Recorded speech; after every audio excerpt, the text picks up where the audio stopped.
Good morning, good afternoon, good evening, wherever you are in the world. Thank you for joining me for this week's edition of the SMIE Consulting Midweek Roundup.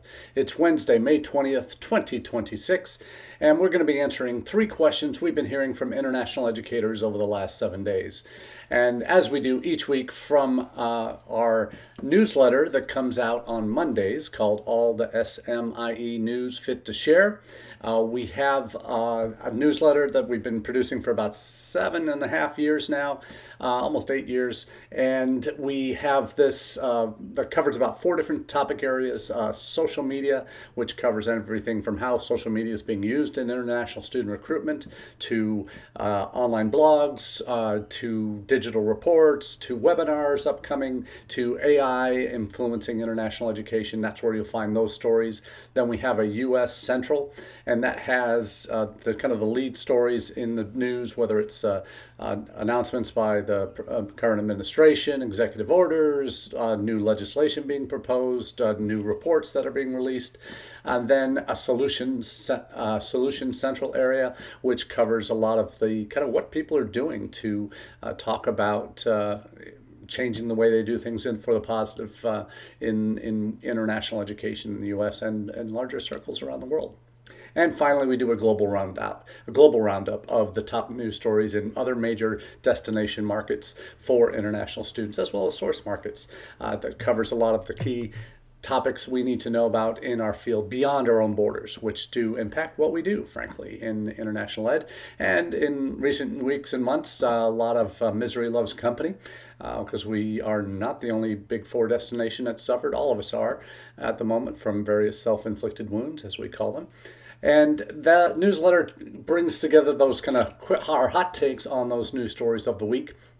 And then by the time we get to Wednesday, we've gone in depth into those news stories and seen where there are maybe overlaps in terms of thematic questions that we might be able to ask. And then we answer those here on Wednesday. For a half an hour, we go into each of the 3 questions and provide kind of next level analysis of what these might be able to do to improve what we do in international education here in the U.S.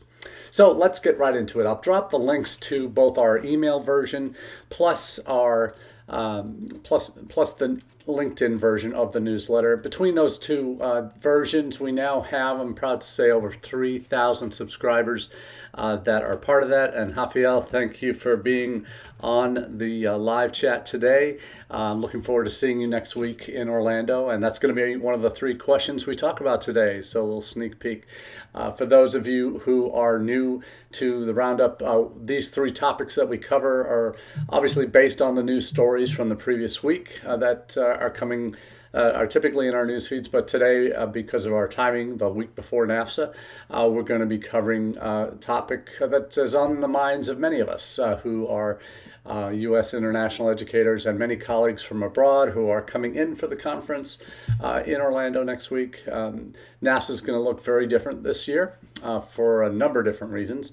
And for those of you who have been following the news, you know how over the last year and a half or so, we've seen a lot of new policies by this administration, but also some of the states that are basically red states that have introduced policies that are very much a different breed of content in terms of their police policies, and certainly when it comes to international education and international students. Some states, China has become a focal point of activity, and in Texas and in Florida, public colleges are banned in various ways from working directly with Chinese partners. So the conference this year is happening in Orlando, and Florida has been one of those states that has certainly been on the front foot in terms of eliminating DEI policies that have had quite a reputation as of late to have much more restrictive policies. In fact, related to China, public universities and colleges in Florida cannot hire Chinese graduate assistants or even from other travel ban countries that might already be in the U.S., particularly Iran. So they've had some policies that have been laid down that are particularly restrictive and certainly not very favorable for international students. And certainly international educators and those who work in DEI fields at those institutions in Texas and in Florida have certainly been under the microscope and felt a lot of pressure, and on both sides for what they are doing in their jobs. And a lot of I'll say it, high and mighty international educators who think that you can't associate with anything that fruit of the poison tree type of thing, if they want to call Florida a poison tree state. You certainly see those in our field who are boycotting Florida because the conference is there. There are also international folks that are boycotting the conference because it's in the United States. Maybe it's time to have a NAFSA in Canada again for a time. But the challenge is NAFSA plans years out for these conferences, sometimes up to 10 years out, and where the conferences will have to be laid out many years in advance. So moving the conference is certainly not at this late date for basically political reasons isn't really doable if NAFSA wants to stay solvent. And certainly when you have an organization that survived COVID and had to do some serious restructuring, there's some other variables that do impact what they're able to do too. So let's get to our first question of the day, and that is, what does a realistic international recruitment strategy look like these days? My colleagues in the field that I've been pinging left, right, and center over the last few months, and certainly have asked me questions. I've been sharing my thoughts, and they've been sharing theirs in terms of what's impacting what they're able to do at their institutions. The greatest challenge we've faced is just not knowing what's coming next, but we do know what's coming probably next week while we're at NAFSA. Oddly enough, we got hit with the social media vetting and the visa pause last year during NAFSA on the first 2 days, and that just sent shockwaves through everybody who was at the conference, and we're probably priming ourselves for that to happen again next week with the end of DS ruling and the other various add-ons to that and implications of that in terms of processing and decisions that typically were made, academic decisions that typically are made on campus will now be done by USCIS, who are bureaucrats at best, who certainly not international educators, certainly the ones doing the processing, are going to be making decisions on whether to extend students based on paperwork that would normally be handled in-house on a college or university campus. Can you see this also impacting longer-term CPT? We'll talk about that too. So we know that there have been many things. We know what's coming next week, probably. We know in the past year we've dealt with the travel bans. We've dealt with the SEVIS terminations in the first few weeks of the new administration. We dealt with the social media questions being introduced, the visa ban or visa pause for a month in the peak visa season last summer. A lot of things that have happened, and we've kind of known over the last few months, I should say, that a new rule to end DS, which has been kind of the law of the land, not really a law, but a regulation that has allowed international students, once they enter the United States, to legally stay in the U.S. as long as they are maintaining their status for the duration of their status, DS.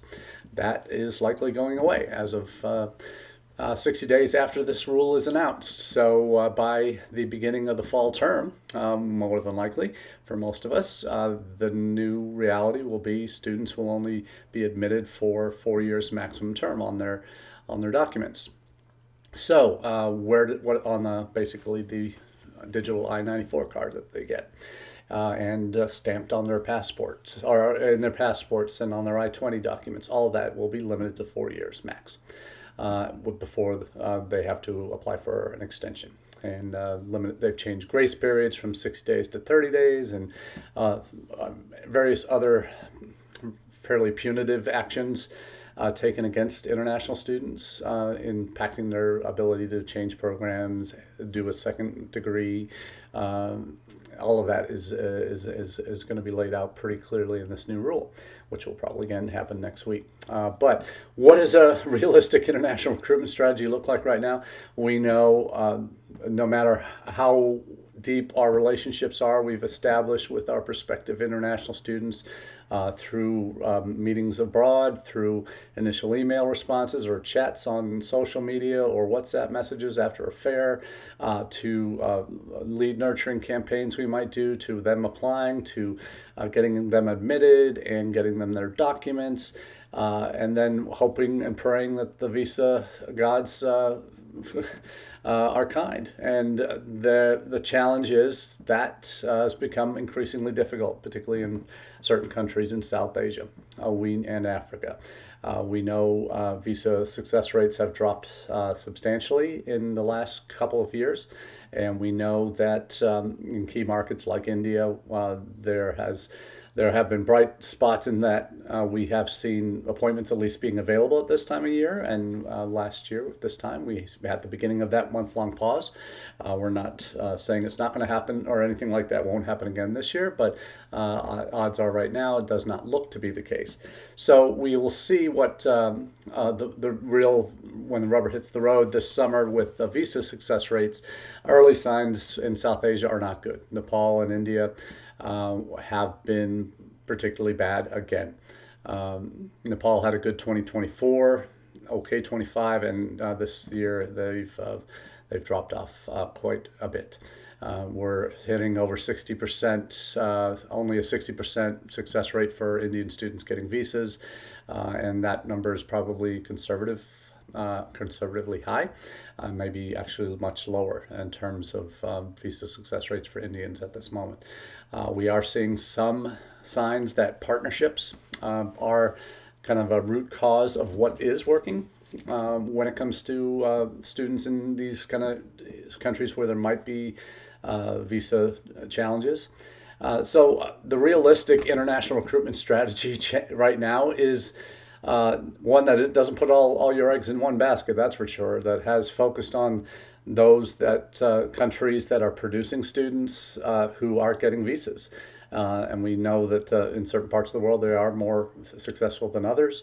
We know that a diversification of how students are, where students are recruited from is important, but also we've talked a number of times in the past couple of years that a diversification of where we are educating students is also important to look at to assist institutions survive very turbulent times. We are at the mercy of visa officers. We always have been, but it had been prior to Trump 1.0 and Trump 2.0, certainly a little bit more predictable that at one point global visa success rates were about 80%.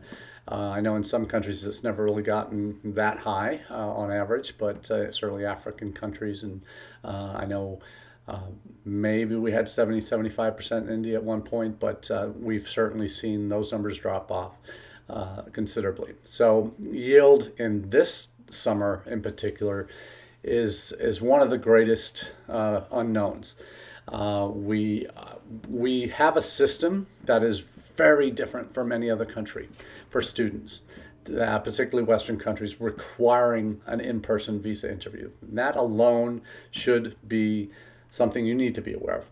No other country does this that has the volume that we do in the United States or any of the big 14 countries. They don't require in-person interviews to get a visa. It's a paperwork decision made by companies after they're able to, third-party companies after they're able to access security checks from the local governments. They're able to make decisions, and based on very strict criteria that the different governments in Canada, in the UK, in Australia set, and other major destinations. So to be realistic in today's international recruitment strategy is managing expectations on campus more than anything else, particularly for this fall, in terms of what that looks like, with visas as hard to come by in certain key markets that many countries are dependent on. Will we see a thawing in China because of what has happened with between President Xi and President Trump?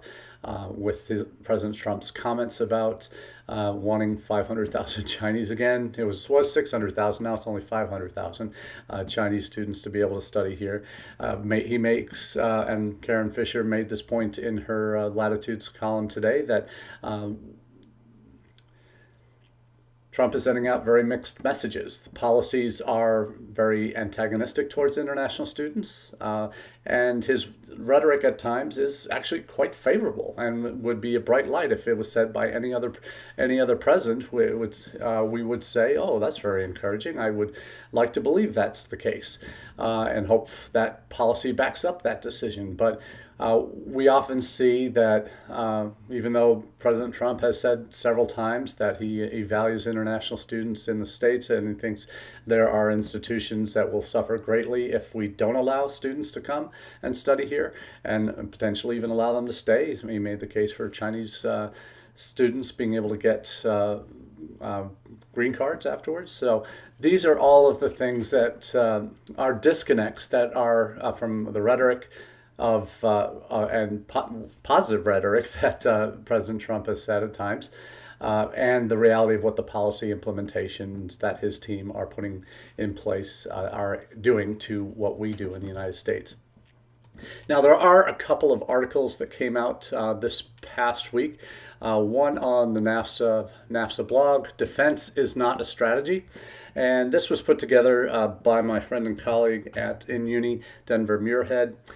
Very on-point piece about that you can't always be on defense. And it's hard not to be, given the rapid-fire nature of how much this administration has changed the way they do, how we do what we do in terms of recruitment, in terms of visa advice, in terms of processing, in terms of current student management. All of these things have been negatively impacted by what the administration has put forward in the last few months. But in terms of what Denver's case in the NAFSA blog is, it says that we're obviously in the U.S., we're enduring the most volatile cycle that international educators have seen since 9/11. The theme of the conference, he makes the point, global by design, is really can help inform and support what we need to be doing. So he goes through a lot on the numbers and how the current state of affairs in terms of where we're moving is certainly not a very positive one. We see what other countries are doing in the Big 14 now, who are trying to become more significant destinations. South Korea last year hit their target of hosting 300,000 international students 2 years ahead of schedule. UAE's capturing a lot of regional interest from South Asia. Those that might see it as an alternate midpoint to achieving their American dream eventually, maybe when the next administration's in, to eventually come here. And Denver in his piece talks about InUni's approach in terms of how they work with their own global university systems, their parent company, that is a network of 31 institutions with more than 174,000 students on 4 continents. They have, InUni has an operational presence in 45 countries, 45 markets, I should say, not necessarily countries. What they have seen is that internationalization, in Denver's words, quote, rarely fails for lack of ambition, but rather for lack of integration. And this is an important piece.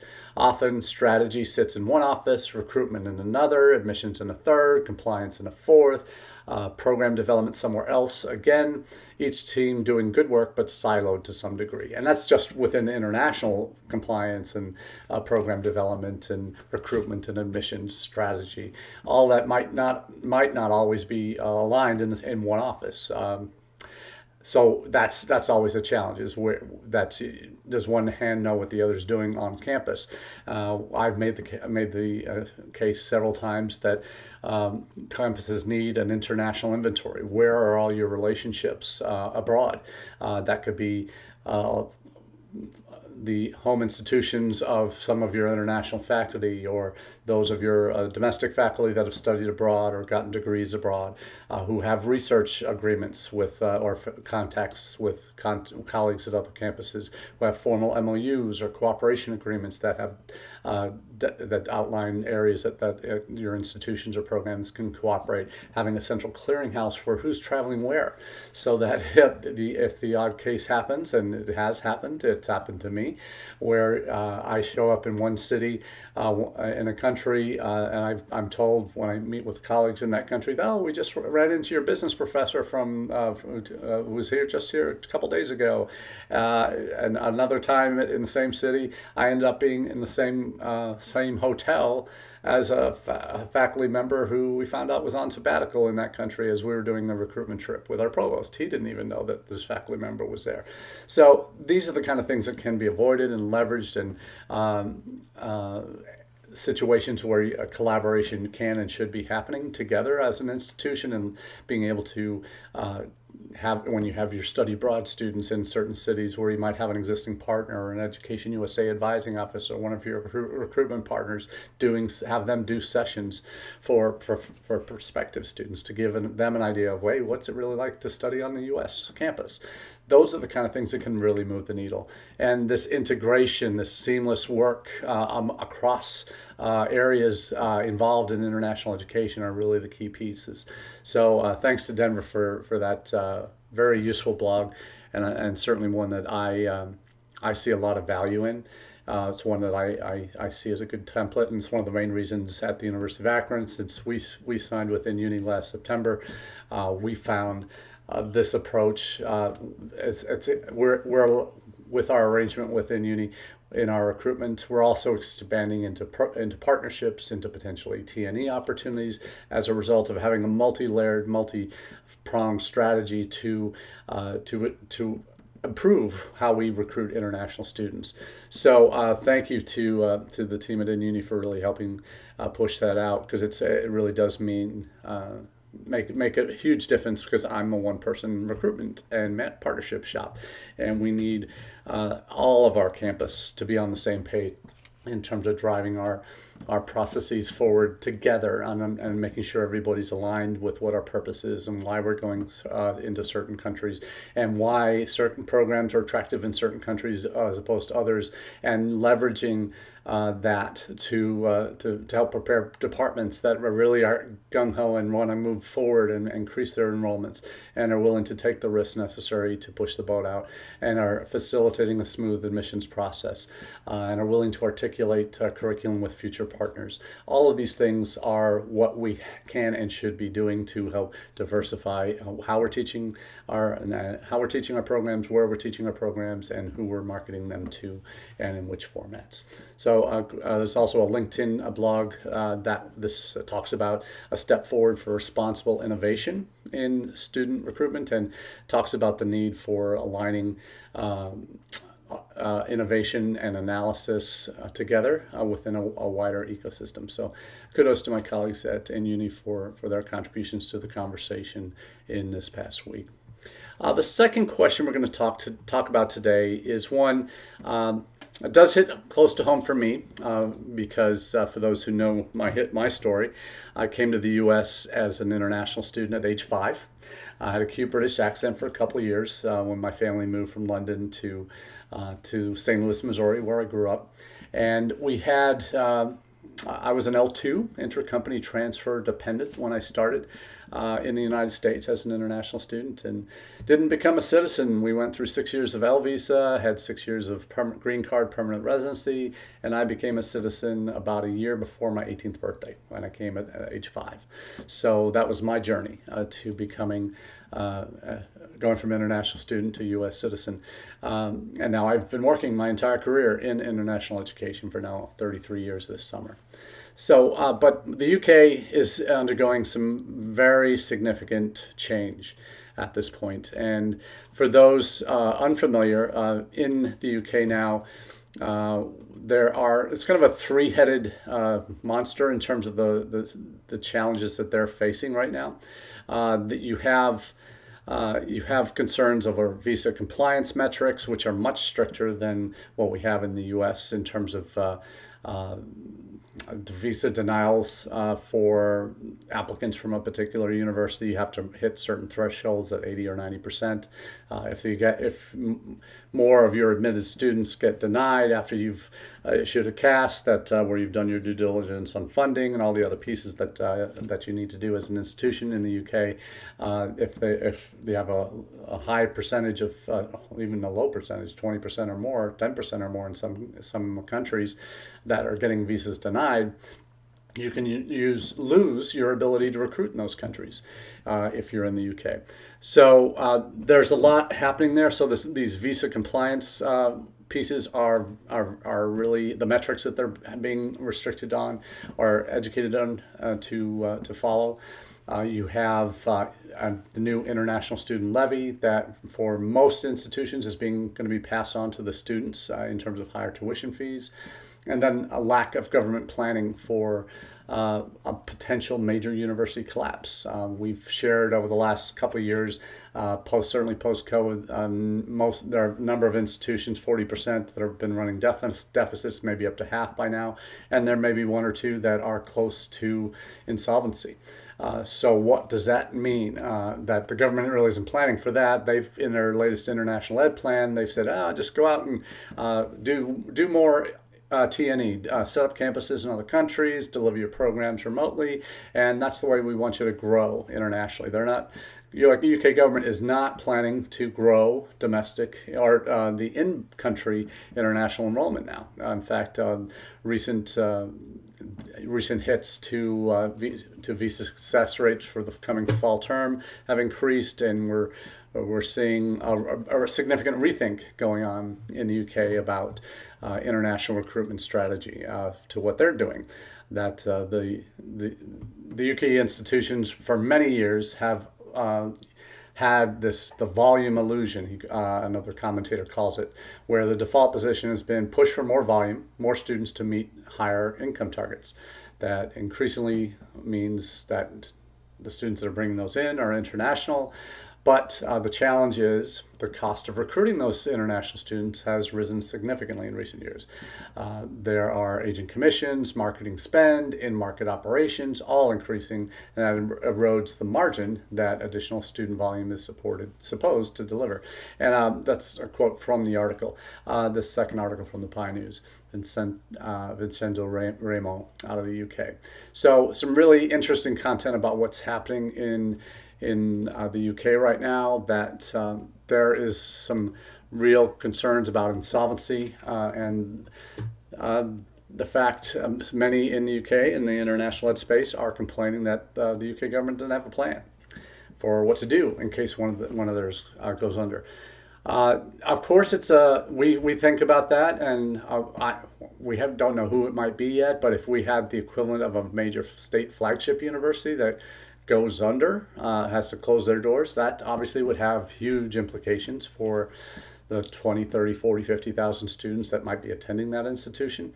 But what we've seen in the U.S., we have 4,500 colleges, and we've seen a lot of closures in the last few years, certainly post-COVID. But we may be faced with others like that. We probably could do with the downsizing in a few areas.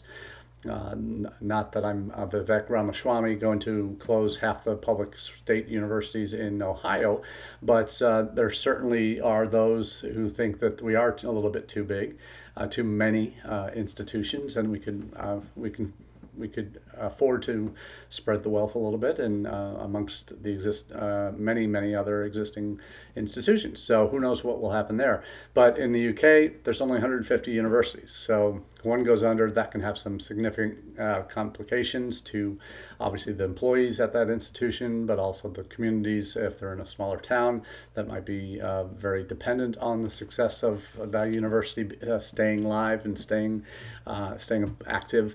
So we really have, I think, a lot, maybe perhaps even a cautionary tale as to what's happening in the UK, whether that stays the same or not. We do not know, but we do know that if we do, we'll see what happens if and when they do have any of their major institutions going under. So I've posted the links here on the Facebook page that will allow you to see that.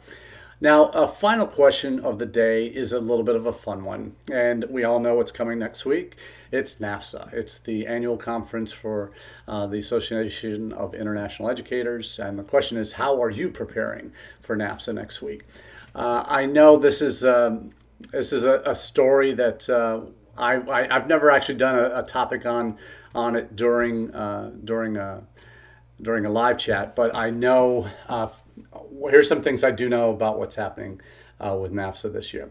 I've already shared some examples of U.S. colleagues who are boycotting going this year because they just by standing on principle, they don't want to be in a state that has policies that are openly against international and DEI and all these other things. There are colleagues in the past 5 years.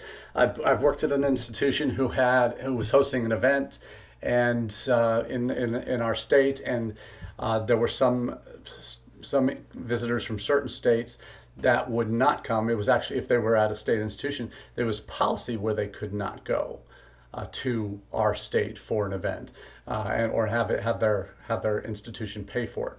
So I do know that happens.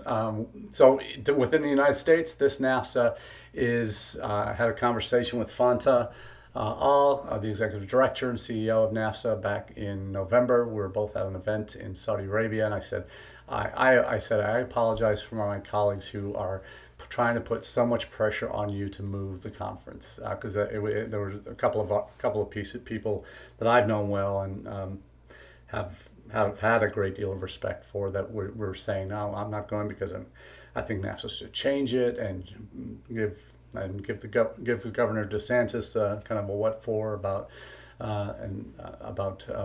standing up for what's right. And this certainly is not the time or place to do that. Knowing anyone who's done a conference, for a national conference like NAFSA, been involved in conference planning committees, these decisions on cities get made years in advance and have significant financial penalties if you decline to have the event for non act of God kind of issues. Like, in 2020, NAFSA was going to have their annual conference in St. Louis, my hometown, but that conference got canceled because of COVID. So that was an act of God kind of thing. Nothing was open. They couldn't do it. People weren't going to be able to travel. There were travel bans on the rest of the world coming to the U.S. So there was a lot that made sense that that wasn't the kind of time to have a conference. That was the only one. We got back together in Denver in 2021. And that was a much smaller conference. There were still some that were not eager to get out. I think we had about 5,000 or 6,000 people there. That's what this one, frankly, in Orlando is shaping up to be, that size of a conference. So for those that have been before at some of the bigger ones in LA, in DC, those were 9,000, 10,000 people conferences. We're not going to get there this year, not even close. So it'll be a smaller group. We know that, frankly, our government's travel policies have put off a lot of people coming from outside the U.S. We know Canadians have had an unofficial boycott in terms of traveling. I don't know if they're having a study Canada Pavilion. I should probably look that up before I say it.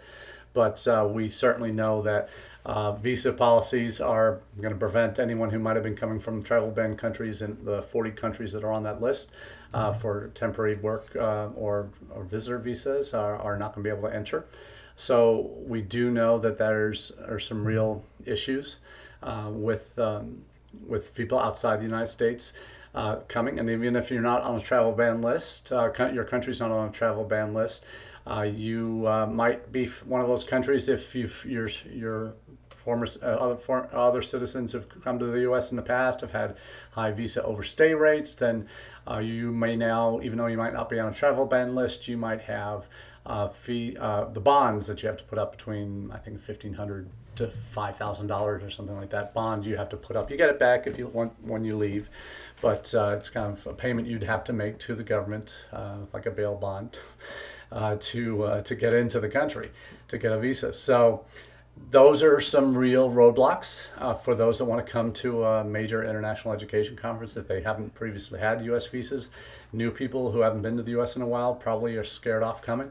Again, certain countries are not going to be coming in numbers. A lot of pavilions that might have been there in the past are probably not going to be coming in the numbers that they might have previously.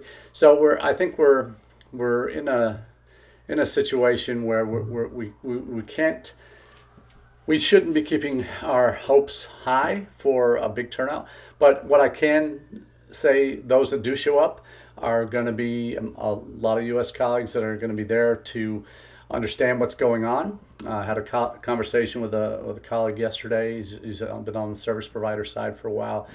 She shared that, yeah, people I'm talking to, if they're coming for commiseration with their colleagues who are also in similar roles, dealing with all the challenges that we're having, and certainly with the end of DS, sharing best practices perhaps for how they plan to implement their new policies at their institutions for keeping students informed and setting up processes for making sure as students get extensions in long before the last couple of weeks before they graduate, because they're not going to get done in time.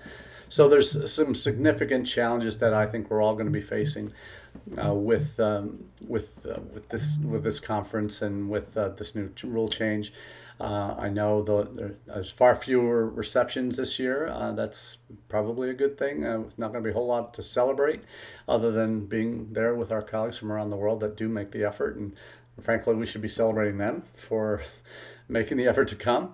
But I know that this is something we're going to be challenged with. So preparing my rules for NAFSA, certainly get there Monday midday, so you can ease into it and get it settled in your room and be there Monday night, Tuesday night, Wednesday night, Thursday night, and then leave Friday midday.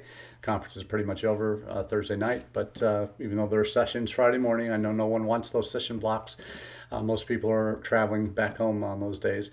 But wear comfortable shoes. If you don't, your feet are gonna be hurting. You're gonna be doing a lot of walking. You're gonna have long days, 7 or 8 a.m. starts for breakfast before sessions begin, to time in the expo hall, to potentially multiple receptions you might be attending in the evening hours up till 9, 10 o'clock at night. Or if you come on Tuesday for the Brazil party, you might be starting at 10 o'clock if you venture out. But certainly be prepared for a lot of conversations. Have a water bottle with you at all times. In addition to the comfortable shoes, have some fun with it, with conversation starters.